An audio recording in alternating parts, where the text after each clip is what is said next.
When a ship gets lost at sea, there is one thing that shows it the way. A lighthouse, beaming with light, paving its way to safe passage. Beaming with a light just as bright as that is the Fulbright Commission, paving the way for different kinds of students and alumni who come out of this amazing opportunity, the Fulbright Commission, celebrating 70 years.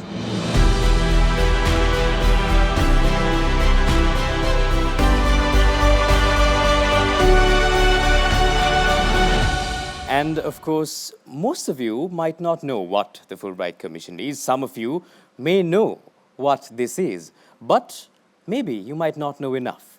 So to talk about many things, about what this Fulbright Commission is, what doors it opens, where these adventures like the rockets you see around us lead, where you might lead in your life, is all up to this beautiful panel to tell all of you. And that's why we have lined them up to speak to you. Let me introduce them to all of you. First up, we have Mr. Ramesh Shanmuganathan, who is the Executive Vice President, Group CIO of John Keells Holdings. He's also the Director CEO of John Keells IT.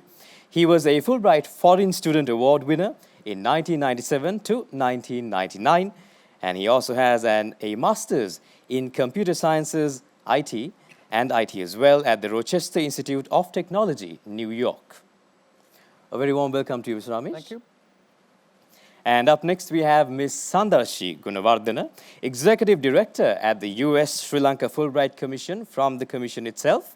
She was a Fulbright Foreign Student Award winner in 1991 and also has a Master's in Architecture at the Clemson University. Lovely to have you, Ms. Sandarshi. Nice to be here. And we also have Mr. Hafil Fariz, who is a criminal defense lawyer and a passionate journalist who has a Master's in News and Documentary Filmmaking at the New York University. And he was a Fulbright Foreign Student Award winner in 2015. Lovely to have you. Lovely to be here.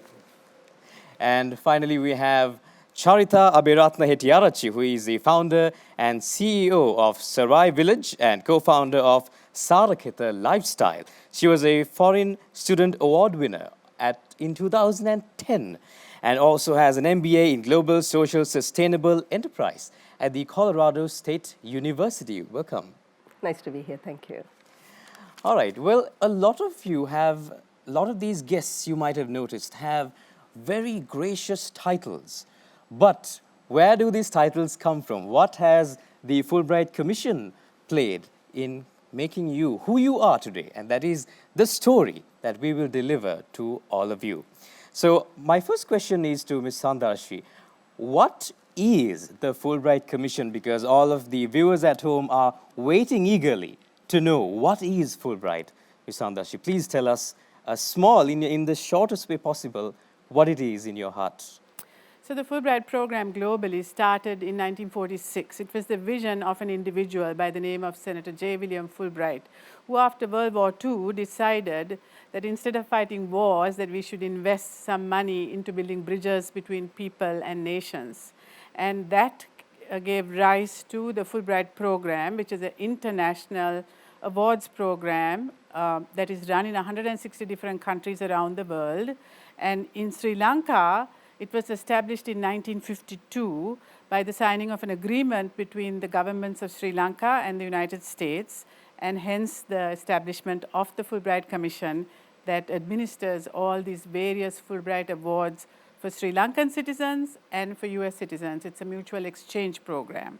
There we go. It's a mutual exchange program. Now, who are these other gentlemen and ladies sitting with us today?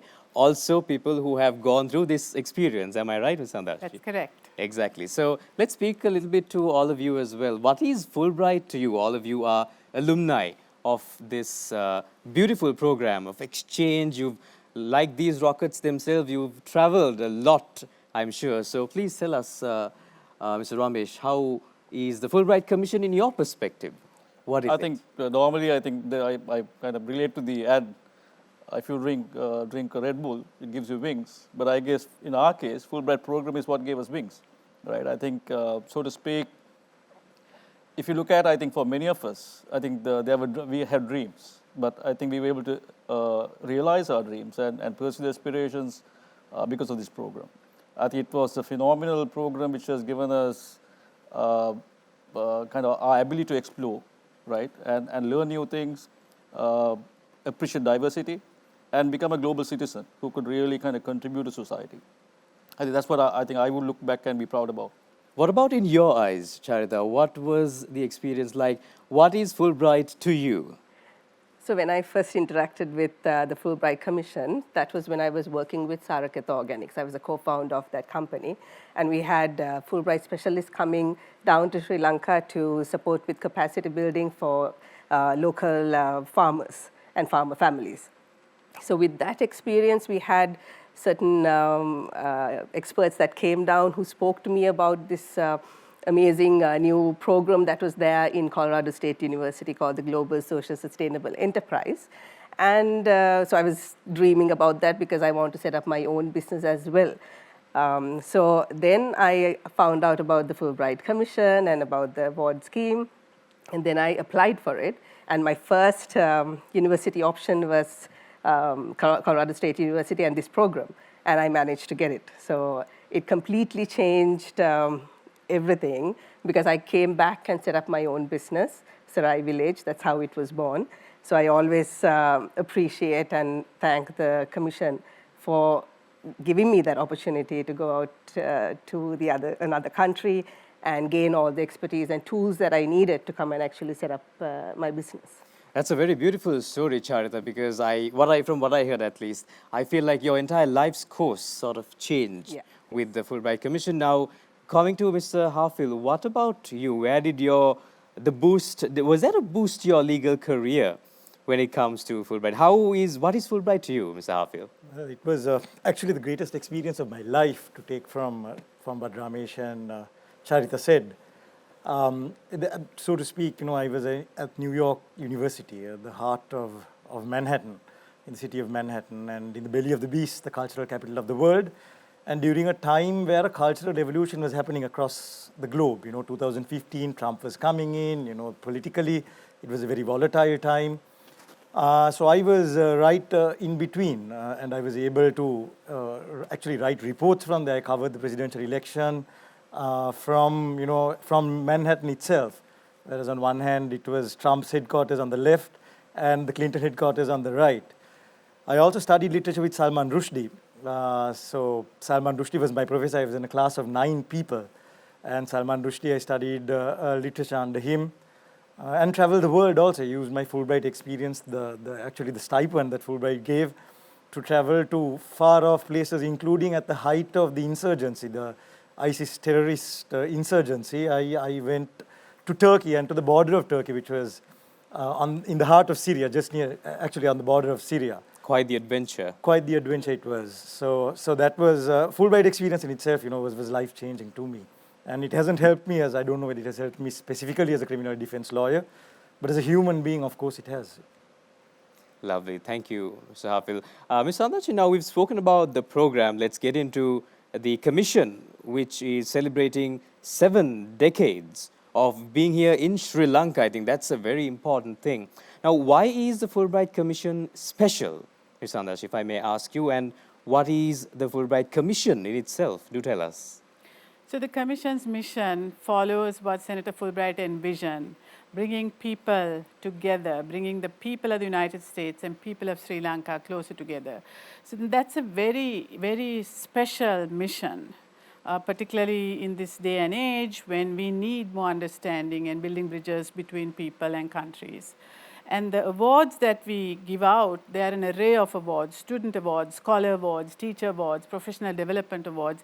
Each of these give Sri Lankan citizens and Americans an opportunity to cross borders, come to each other's countries, and learn from each other. It changes your life, as all the others said. The Fulbright changed my life. It made me a different person. It made me look at the world through a different lens. And gave me extraordinary opportunities that made me realize that there is no one way of looking at things. There are multiple ways of looking at the world, and this is just one. So that's a very special experience, and to foster that kind of mission it's an extraordinary privilege to be able to contribute to that mission.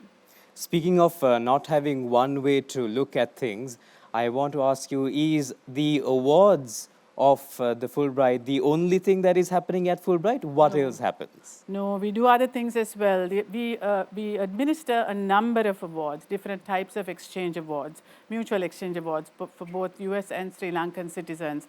But we also have an advising service that for any person anywhere in Sri Lanka, if you have a dream about studying in the United States, we make that dream a reality.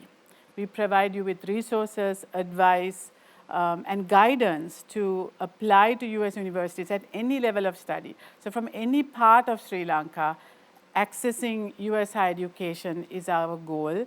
And so the advising service is an integral component of the work we do. Lovely. Thank you very much, Ms. Sandashi. I think now it's time to figure out what these amazing personalities, now you've heard their perspective of what Fulbright is, how this commission, this program in itself has shaped their lives in order to come here as people, and not just as people, but also as good people in their careers, in the heights of their careers, and as amazing human beings. We'll find out more after this short commercial break.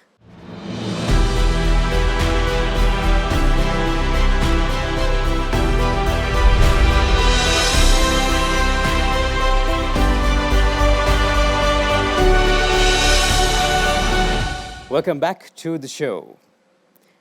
Now, usually one would expand your own career here, staying in Sri Lanka itself. But these alumni, all of y'all, chose to apply for the Fulbright program and then go overseas, gain an experience of a lifetime. My question to all of you is why? Why did you apply to the Fulbright program, and how it all started? How did it change your life? Would Mr. Ramesh like to tell us what's your story? I think primarily it's about the quest for knowledge, right? I think I'm in the tech industry, and it's always a dream to go to US, where a lot of the things was getting evolved, right? And especially for me, it was also what I heard about the program. Very kind of, because I have seniors who have kind of gone through that program, and I think what I heard is not about just learning. It's about the diversity and the confidence that you build in kind of facing the world. Because a lot of the things that we've seen or heard about US is on TV, right? But when you really go there, that experience is totally different. It definitely rattles you when you get there. But I think if you can face the first few months, the confidence that you gain is enormous. I think today, I'm of the view that that experience of 2 years gave me enough confidence that there's nothing that I can't do, right? You can face the world. The first time I actually lived away from the family, maybe more than a month away from the family, right? And when I walked into the apartment, it was empty. I had to laterally build everything up from scratch. And that was an experience in itself. So if you look at how I applied. That, independent life, if I may. Exactly. And how I applied, I think there's a newspaper editorial which comes in about the commission, and at that point in time, I was actually applying to Cambridge a lot of the programs to pursue my master's or PhD. So this is one of the programs I applied to, and I was lucky to kind of be a recipient, and it's really done wonders to me, to say the least. To say the least, thank you very much. And that makes me ask now, Ms. Sandashi, with your story. Now, I know you were the award winner in 1997. Now, back in that time, there was 1991, apologies. So back in that time, the access to maybe the internet or even from the comfort of everyone's home to watch this show right now was not always available. How did you find out about the Fulbright Commission, if you could tell us, back when there was no facilities, almost none for a lot of people, I'm sure? How did you find Fulbright, or did the Fulbright program find you? So I want to tell a little story about how this all happened. When I was growing up, my uncle had studied in the United States, And we would receive some alumni magazines from Cornell University, where he studied. And growing up in my O-level and A-level years, I used to flip through these magazines and look at these beautiful pictures of an American campus and dream, thinking, gosh, one day I wish I could study in America. And it was during the time that I was at university, I'm a product of University of Moratuwa, that my father brought the Observer newspaper and showed me this advertisement. Like Ramesh said, it was an advertisement that drew me to thinking, wow, there is an opportunity. Shall I give it a shot and see?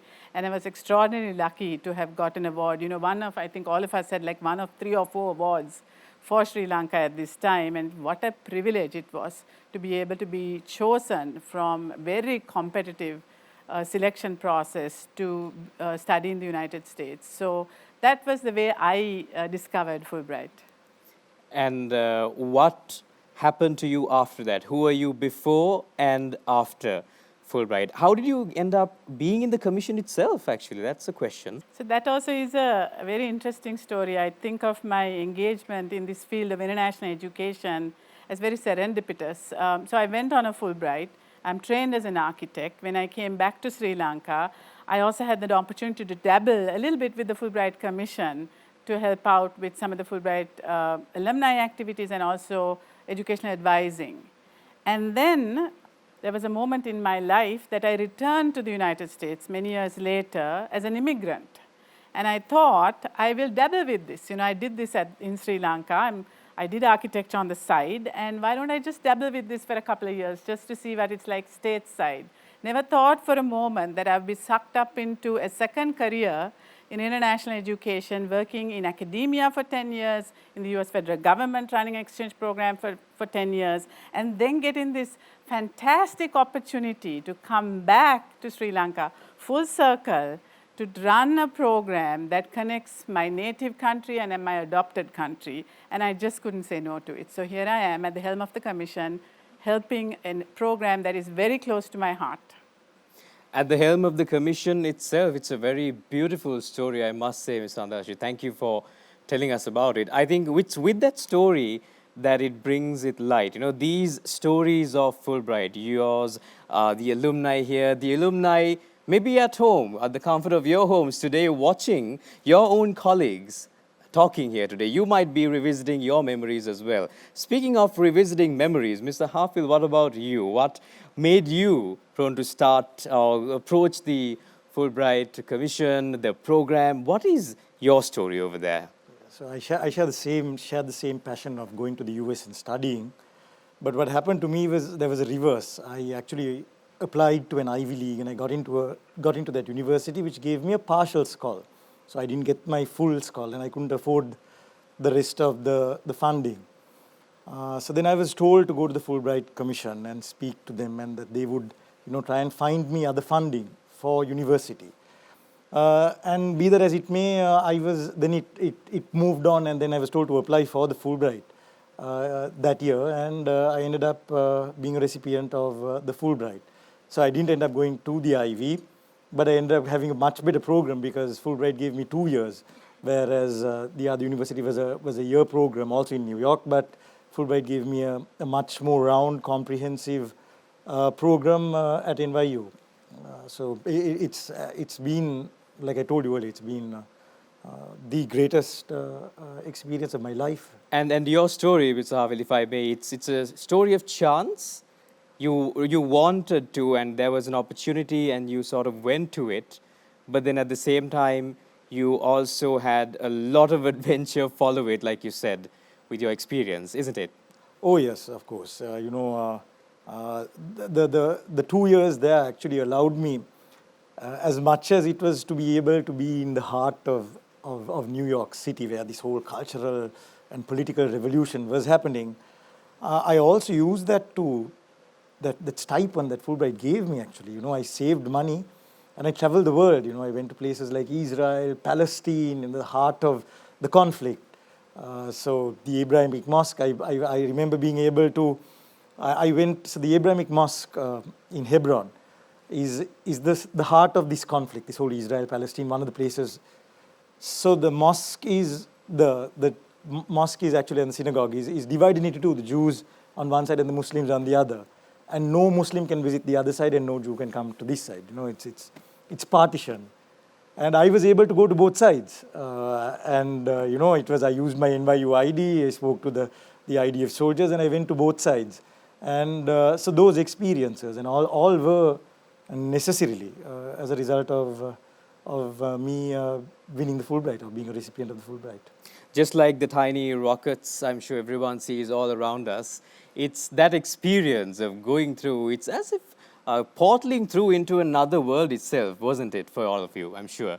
So these stories are what makes Fulbright special. And now I'm sure Charita also has a story of her own. You started telling us, Charita, what your story was, but please do tell us, how did the Fulbright program change you as a person and the things that you do? And how did you come across? How did it all start? Maybe let's start there. So I always wanted to set up my own business.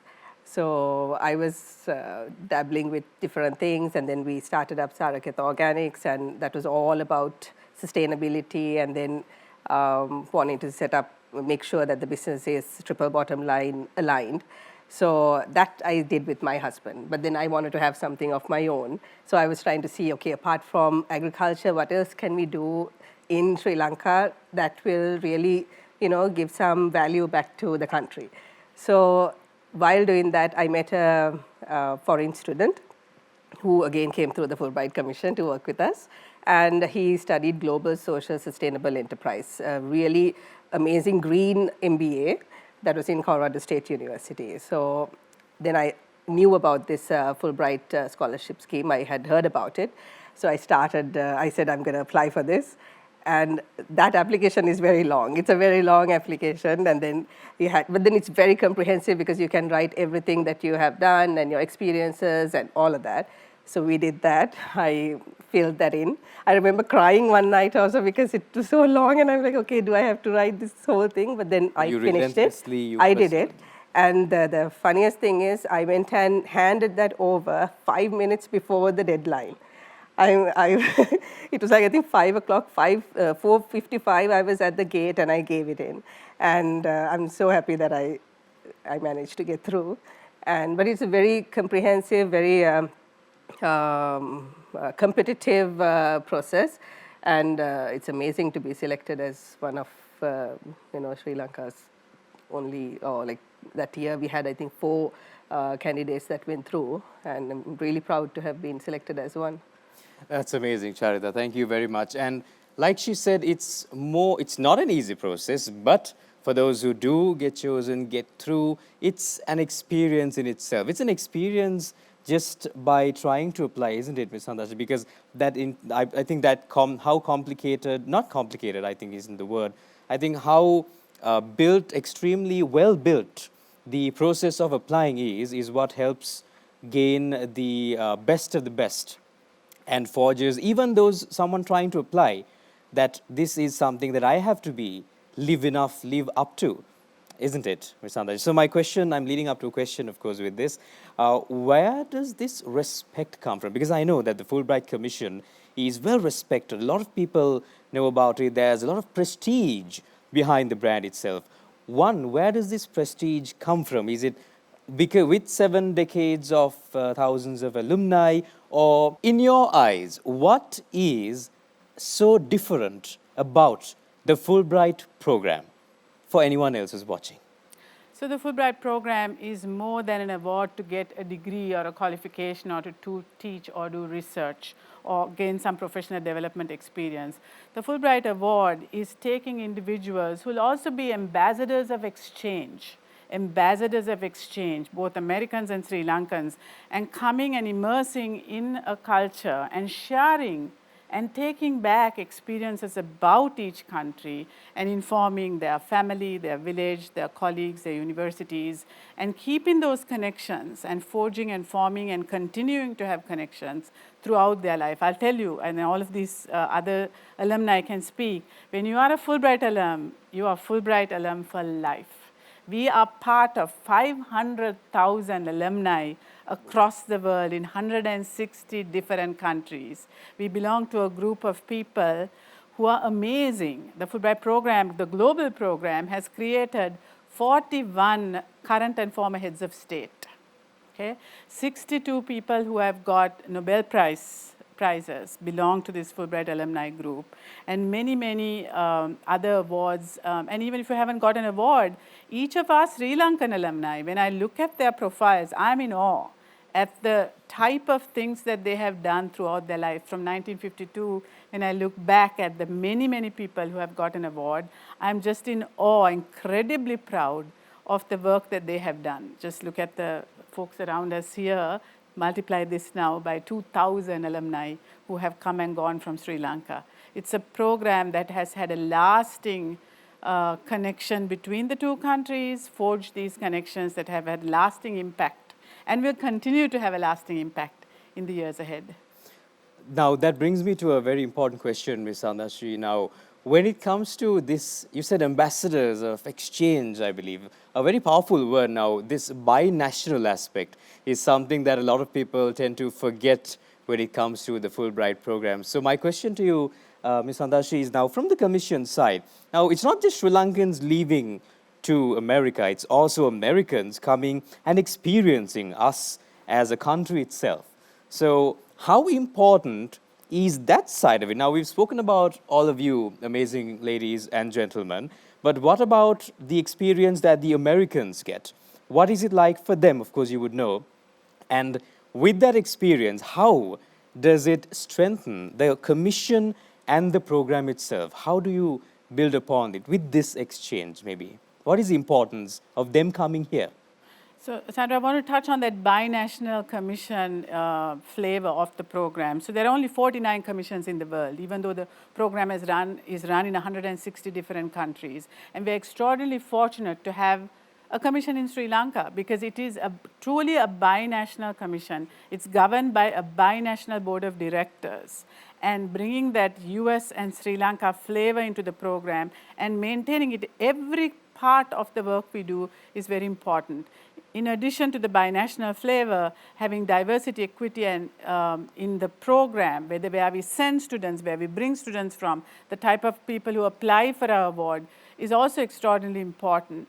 And for the American side of the program, this program will not be meaningful without that mutual exchange. It's not just Sri Lankans going, but Americans coming here. We have very few Americans coming to Sri Lanka to do study abroad programs, whereas Americans go to other countries, particularly to Europe, to do study abroad programs. So these few Americans who come through our program and a few other programs, they are a valuable part of that exchange for Americans to come to Sri Lanka and get to know about Sri Lanka. Very often, and I'm sure all of the others can resonate to this, when I was in the US, when people look at me, they think I'm from India. Nobody knows where Sri Lanka is. Okay? Common problem. And I had to stop and explain to them that we are not a part of India, and we are an entity that is independent and a country on its own, and talk about Sri Lanka. And they're amazed, and they're amazed to hear about this tiny little island in the Indian Ocean, full of wonderful things that many people in America don't know about. So these Americans who come now take this back. They, like we brought back about the United States, about the people and the culture that we only see through the media or the news, we brought back the stories of the connections of the people we met and those connections that have lasted our entire life. So similarly, these Americans, students, scholars, teachers, anyone who comes to Sri Lanka also takes back Sri Lanka to the United States. And that is extraordinarily important. If I may add, I think it's important, I think even when we go as scholars to US, we also ambassador of Sri Lanka, right? Like what Sandarshi said, I face the same music, right? Very, very easily they mistake us for either Indians or Pakistanis, but when they know that there's a country called Sri Lanka and they start appreciating you as an identity. And I know at RIT, post my stint, there'll be a lot more Sri Lankans who got admitted to RIT. Right? Because they also saw the caliber of people who could come from Sri Lanka. And even recently when they set up a campus in Dubai, they invited me to come and do visiting lectures. As alumni for RIT. So I think it's also, I think, a huge opportunity I think the Fulbright is playing. It's also to create that voice and create brand Sri Lanka overseas as well, especially in US. I think that's an important thing I think we've achieved I think, and Fulbright has been a platform to create that brand as well. And while we do talk about stories that Sri Lankans take abroad and bring back to Sri Lanka about the beautiful culture in America and what the stories that Americans take from Sri Lanka and take abroad, you can think about that and visit the Fulbright Sri Lanka.org website and have a look while we be back with this short commercial break.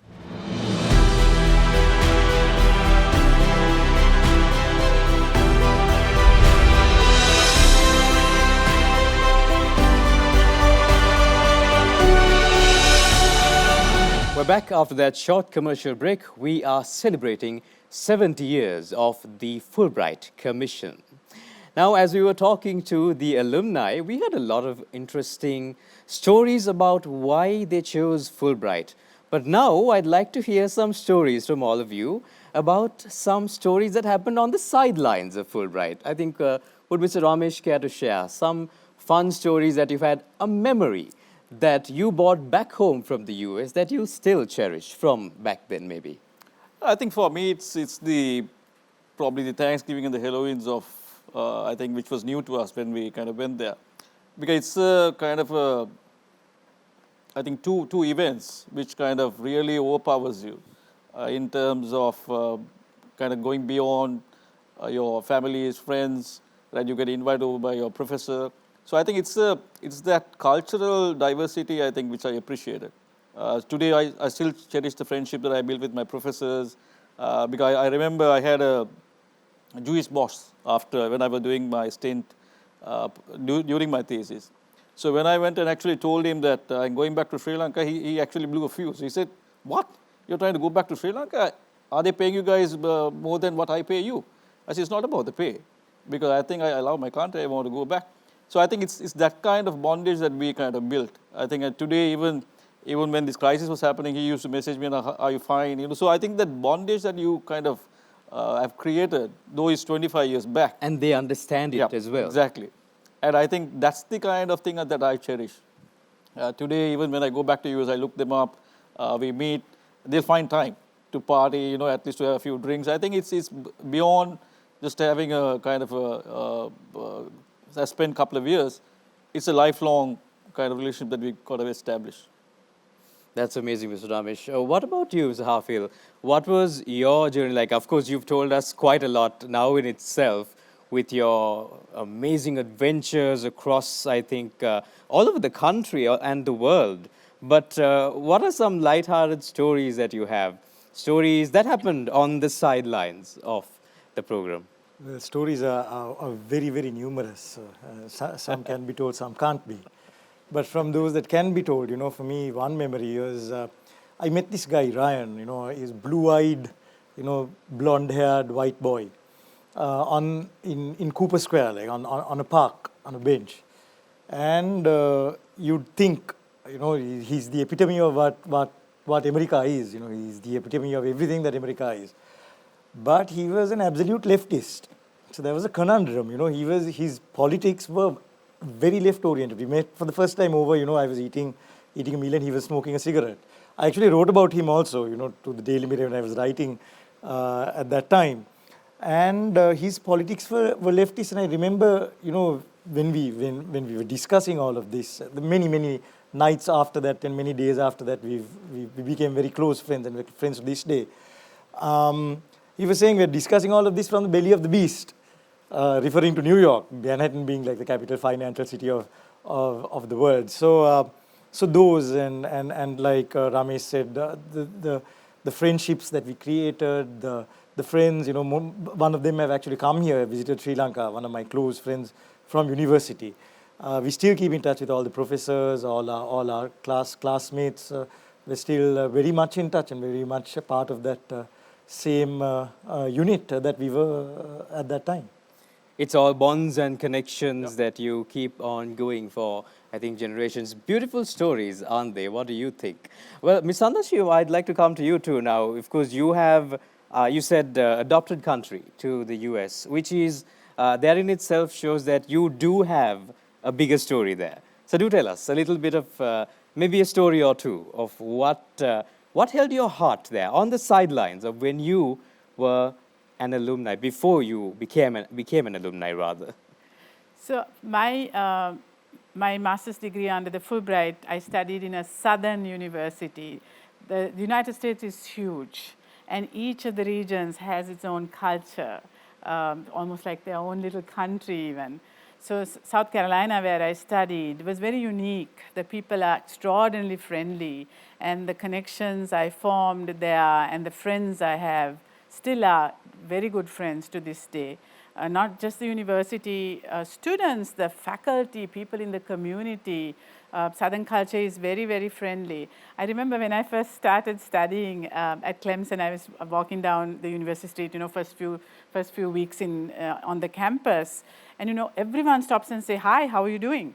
And it was very new to me that people would just stop and say, and I would sometimes stop and start, telling how I am doing a little bit more, but it was a quick hi, how are you doing? And people walk away. Yeah. But it was so interesting that the openness of the people that grew from those weeks and months to me spending hours on their front porches, drinking iced tea, eating biscuits and grits and gravy, and the friendships I've formed, and my understanding of a part of the United States, the southern part of the United States, which is very unique. If you all know a little bit of the history of the country, it's extraordinarily unique. And a public university that I had the great privilege of studying in many, many departments, not just in the school that I was in, but taking classes in many, many departments, just gave a new perspective of the United States. A very different perspective of the history, the culture, sometimes difficult history, and learn about a part of that country that I had never had an opportunity to learn about. So that was extraordinary. That's amazing. I think the part with the food got me out the most of all of them. But culture is that, isn't it, Ms. Sandachi? Food, you learn about the history, you learn about everything that is to do with another country. The places, I think Mr. Ramesh mentioned, what you see in these movies and read in these books just come to life when you travel there, just like these rockets once again, don't they? Exactly. Well, that being said, Ms. Charita, where did these rockets take you? Oh my God. And what stories do you have to tell us? Okay, so one was, I was based in Colorado. That's a really, really cold state. So you go from Sri Lanka to Colorado, and it's snowing and so cold, but thankfully, I love the cold. But then I bought a bike, and then I started biking, and I loved it so much that I was biking all the time, even when it's snowing. And then, there's this, like when you're biking, you have to keep saying to your right or to your left. You have to keep screaming that so that people move. So for me, riding the bike and saying, okay, to your left, to your right, that was so weird, right? But then I had to start to figure out and, be able to say it. If not, you'd go and knock on somebody. So riding the bike, and then when I came down, I brought down that bike because I loved it so much, because Colorado is a really fit state. Everyone there is really healthy, and they eat a lot of vegetables and healthy food and all of that. So I brought down my bike, and now my bike is in the garage, rusted. I haven't ridden that bike for 10 years. It was only a US thing for me. But I really wish the roads were a little safer so that I can start riding again. So that was one. And I found a lifelong friend through the Fulbright orientations that we had. Because when you first go to the States, they send you for orientations. So I had to go to Nebraska. And so for that, I had to go to Doha, and from there to New York. So there was a lovely lady who sat next to me in the Doha flight. And then we got talking, and then I realized that she's also a Fulbright scholar, going to Nebraska, and she's actually my roommate. I mean, that was the weirdest chance meeting ever, and we are still really good friends, and she's come down to Sri Lanka multiple times to see me. I haven't been able to go to Pakistan. She's from Pakistan, so I haven't been able to go there, unfortunately. But amazing connections that, you truly treasure. Yeah. I think you found that the universe was too lazy for coincidence at the time. Well, a lot of beautiful stories you hear with the Fulbright Commission and the program that facilitates all of these beautiful stories.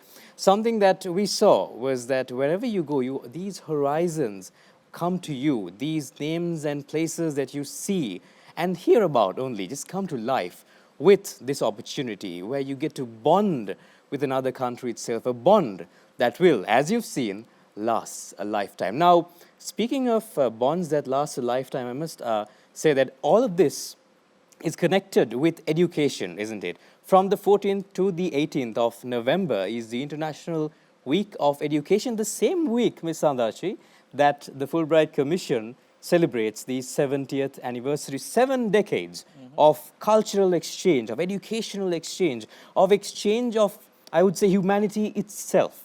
So my question to all of you actually is, how has the Fulbright Commission helped, how have you rather, helped with your capacity as alumni Sri Lanka? How did your country, your home country, be benefited rather from what you did, from what you experienced, from all that you gained abroad over there in the US? Ms. Sandashi, would you like to begin? So before I begin about my own personal experience, I want to, because now I'm going to wear my Fulbright Commission hat for a minute, and tell you, as we look at the history of this program that has been around for 70 years, I want to touch upon a couple, at least one important piece of this impact of the program. Like Charita mentioned, the Americans coming to Sri Lanka, whether it's the students, the scholars, the specialists, some of the regional award grantees from the region coming in, come sometimes for special programs, like Charita mentioned in her own organization. In the 1960s and 70s, one of our former ministers of education did a visit to America. And in his visit, he happened to see these vocational training and junior colleges in the United States.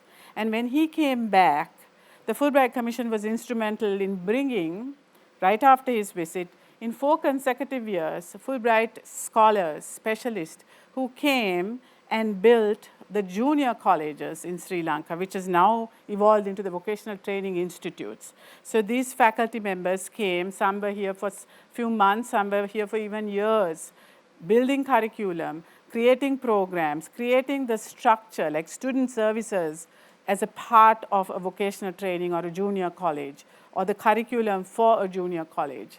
So I can't help but talk about how important that is, because those 4 or 5 years, having those consecutive years of scholars here, really contributed to education. And when you look at the alumni profiles, incredible. From education, every different discipline has been touched by Americans and Sri Lankans through the Fulbright program.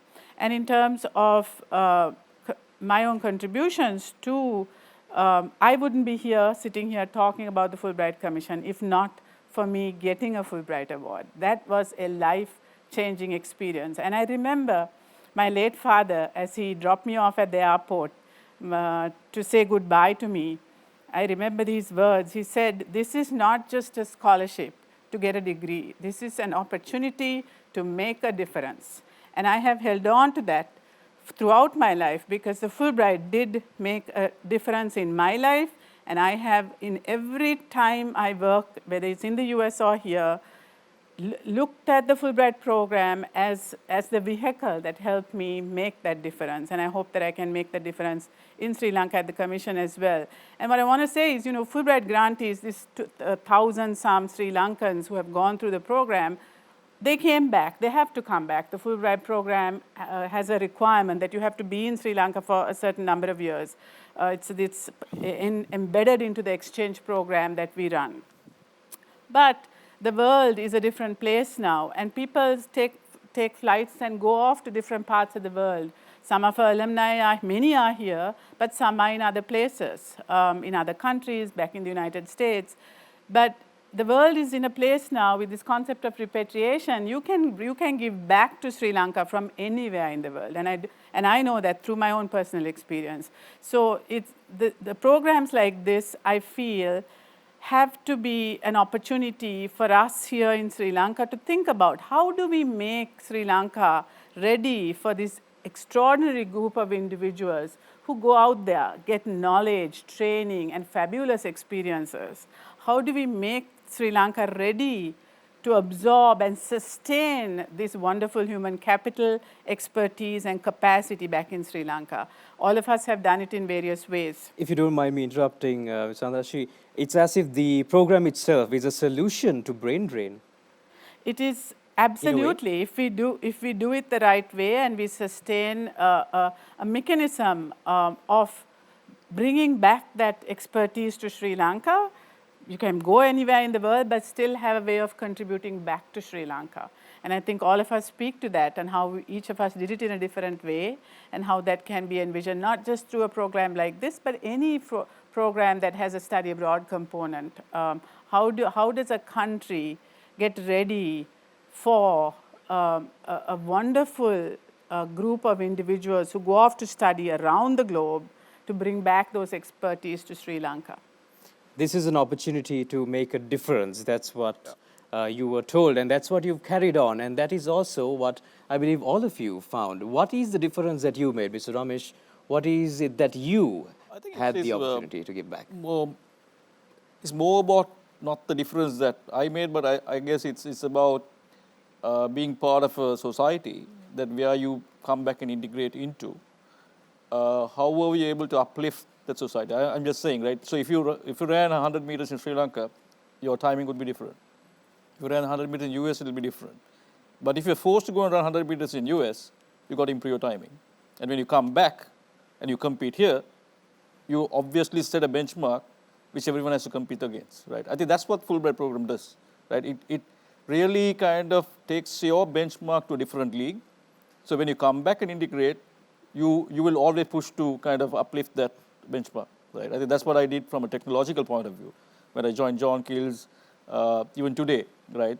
So incrementally, we are trying to see how do we really become relevant from a global context, not from a Sri Lankan context, right? So I think that's the whole thing that I would say, rather than me personally kind of doing something for the country. It's about collectively, I think as Fulbrighters, we've kind of increased the benchmark for Sri Lanka. And I think globally, we are becoming more relevant because of that. That's quite amazing. Charita, what about you? So when I went to the States, I went with a plan. I wanted to set up my business. I wanted to gain that experience and the knowledge to come back and set up a triple bottom line aligned company. So I went with a concept because that program that I applied to, they take only 25 students from the world as well. So I went in for that and I pitched my idea about Sarai Village. That's the eco resort that I wanted to set up. So I managed to get 3 other students involved in the project. One of them was also a Fulbright scholar from Madagascar. So I was able to get them all to come down to Sri Lanka with me to set up my business. They were partners at the start. They were partners of the business. So one person was looking at finance, the other one marketing, so that everyone had different roles. So we all came in and did a feasibility study, and then, well, it didn't work out with the rest of my co-founders, but then I went on to set up Sarai Village, which has now become a sustainable travel option for discerning travelers who want to experience something different, a discerning clientele who comes in to look at local Sri Lankan experiences. So through that, I have been able to support the local communities because we work with a lot of farmers, fishermen, pottery makers, palmyra weavers. They all do different excursions that foreign travelers come and experience. And with that, we have been able to give a lot of revenue back to those communities. So the whole point of my MBA and going for through Fulbright to the States, I have been able to really utilize that in Sri Lanka to be able to give back to local communities. You've lived a life of service. I'm living a life of service. That's amazing. Thank you very much. And I'm enjoying it. So that's Of course, as we all should. A life of service is one to be enjoyed. Mr. Hafiz, what about you? In short, if you could, as we are coming to the close of the show, what was your contribution in the sense of what you gained from the This is a question I've struggled to find an answer to. I've tried to think of what it was, but actually, like Ramesh said, the perspective with which we look at the world and the perspective on which how we work, everything that we apply our minds to and in any skill that we undertake, whether it be my writing or whether it is in court, I have used that experience in my thought process, in how I apply myself. And that experience, I believe, has contributed to my peers and subordinates, colleagues, or even superiors, to uplift themselves. That's on one hand, and on the other hand, to explain, to talk, to tell people that exchange is the way to go. You need to go out of the country, go out of the shores of the country, and come back to this country. I've always been a big proponent of it, following Fulbright. Hopefully, one day in our lives we'll be able to do what Charita has done, but until then, these are what we share as individuals towards this country. Thank you very much. These are the stories that these ladies and gentlemen shared with all of you today, with what this is, what Fulbright, the program is, what the commission is, all of their stories, and how they all come in unison together to create a beautiful legacy that spans for 70 years. So thank you very much, ladies and gentlemen, for joining us on this panel. It's been a great pleasure to host you.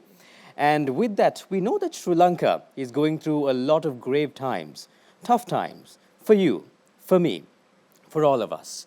But despite all of these tough times, something we should always keep in mind is that there is more than one way, not to just flee, but to stay back, to love this beautiful country in many ways, more than one. And this commission, the Fulbright Commission, celebrating 70 years, is doing just that, a way to give back to your country by traveling, by living the life that you've always wanted to. Do you think that you can do that? Well, hope is not lost. That is why today we've shown you with this program what the Fulbright Commission is and how beautiful the opportunities are, with endless horizons for you to apply, for you to see where you can go in life. My name is Sandro Satyajit, signing off for 70 years of celebrating the Fulbright Commission.